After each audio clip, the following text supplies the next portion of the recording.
Okay, so we got to go ahead and talk about part of the Diddy trial that focused on the text messages that was sent between Cassie and Diddy while she was still with Alex. And according to the report from TMZ, where it says, quote, "I'm lost without you" text while she was dating Alex, which even after they broke up, they stayed in touch.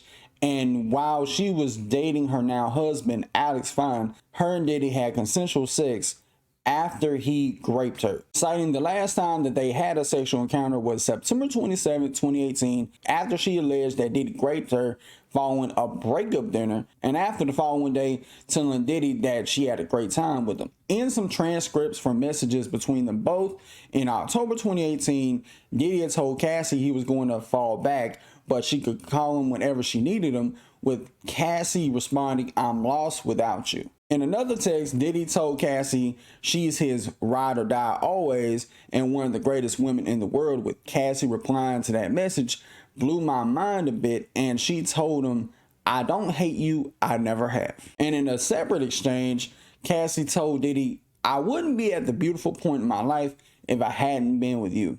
She also testified in court the last time she seen Diddy was November 2018 during a memorial service in Georgia for Kim Porter. Now, after the cross-examination was complete, there was one final message that was revealed between Cassie and Diddy that goes as far back as 2012, where Diddy asked Cassie if she wanted to have a freak off for the last time, with Cassie replied that she wanted to have a freak off for the first time for the rest of our lives. Now, all in all, when I'm reading through all this is clear as day that this woman was psychologically abused and psychologically controlled by Diddy. I don't care what nobody says.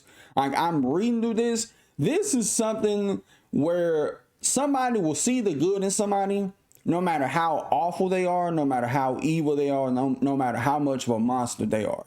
It's kind of like the whole thing with Beauty and the Beast, where the woman sees the beauty and the good in the beast, in a sense. When you take the accusations out of it, I think anybody can relate to that. Where you've seen the good in somebody, whether it's a friend, family member, or a significant other, that nobody saw, that the world didn't see, that they may not seen in themselves. But you thought, if we can get that out of you just once, how many more times can we get that out of you? Now, the big question is, when did her and Alex start messing around? Was it while her and Diddy was together? Was it after the fact they done broke up, like in 2019 or whatever? And here's the thing with me. There's been narratives about, oh, we can't let Cassie get away with anything. And what about the personal trainer who she ended up getting hitched with? What about him? Does he need to be held accountable to a degree? And honestly, with Cassie, I think in the very early beginning, when they first started dating, maybe within the first few years, because we know how abusers are, and I can speak from experience based off just eyewitness accounts. The typical telltale signs of abusers, they'll wait till they feel like they got some type of leverage or hold on you before they start abusing. Meaning that it can involve account information, banking information, keys to your car sometimes. One big red flag is always the abuser trying to rush into something, whether it's rushing into marriage, rushing into having a kid, and this, that, and the third, trying to, speed these things along so they can feel like, oh, I got you where I want you. Now let me show you the real me. That is where you start seeing abuse happen. When you've done had phases X, Y, and Z that have been completed to its fullest, then you're going to start seeing some shit you never thought existed. And I say all that to say that in the early goings, some of the freak offs probably were consensual. And I know freak off is a dirty term now. Pretty much it would just be you doing some freaky shit with you, your girl, and maybe a third party. Like, assuming that y'all down with the shits and everybody's consenting. But I feel like at a certain point, she was cool with the 50 Shades of Grey. But when the Shades of Grey started getting a little bit too dark for her liking, that's when she was like, wait, this is too much. This is too much. Even for me. By that point, there was no going back, because Cassie done signed off on so many things. Diddy felt like he had her where he wanted her. right in the palm of his hands. As far as Alex goes, him being the personal trainer that worked for Diddy at the time, I know some people could look at it like, well, why would you sleep with your boss's wife and then go run off into the sunset? And if you're Cassie, why would you cheat on your husband for the personal trainer? The answer is quite simple.